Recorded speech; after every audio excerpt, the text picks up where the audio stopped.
Try it yourself, adding jQuery UI effects. In this try it yourself exercise, we'll apply several effects to image elements.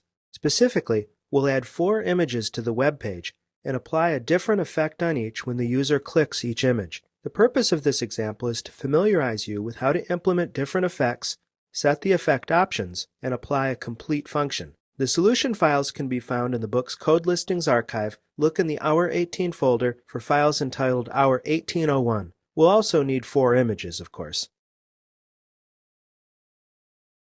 When we load up our 1801.html in a web browser, we see those 4 images I referenced a moment ago. Each one has a different effect applied. The first one is called the bounce effect. We can click to see that effect in action. The second effect is the scale effect. So we'll click and you'll notice that it moves down in size quite a bit, and it actually continues on from there if you repeatedly click. The third image has the slide effect. So if we click that, you'll see that it slides up and then it slides in from the right, etc. And the fourth element is explode. This is pretty dramatic. Watch when we click that. It breaks into a bunch of pieces and then gradually fades away. That's pretty cool. We can always reload to reset the images. Now in Aptana, in the HTML file on lines 13 through 16, you can see that in the book's Code Listings archive images folder, we have double, arch, cliff, and sunstar. Those are the images. You can use your own, of course, but those are the ones that come with the book.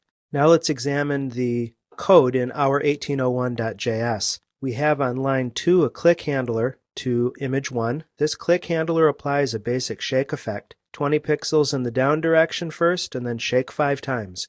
3000 milliseconds means the effect will take 3 seconds to complete. On line 5, we have a click handler for image 2. This click handler applies a scale effect in both directions to the middle right vanishing point. The effect scales the image down to 40%. Also notice that the ease and bounce easing is added to adjust the flow of the animation. In line 10, we have the click handler for image 3. This click handler applies a double effect. The first effect is a slide in a downward direction for 200 pixels, and the second, which slides right, is placed in the callback handler for the first effect, so it will not occur until the first effect is finished. Finally, in line 15, we have the click handler for image 4. This click handler applies an explode effect, breaking the image into 16 pieces and having them fade as they move apart.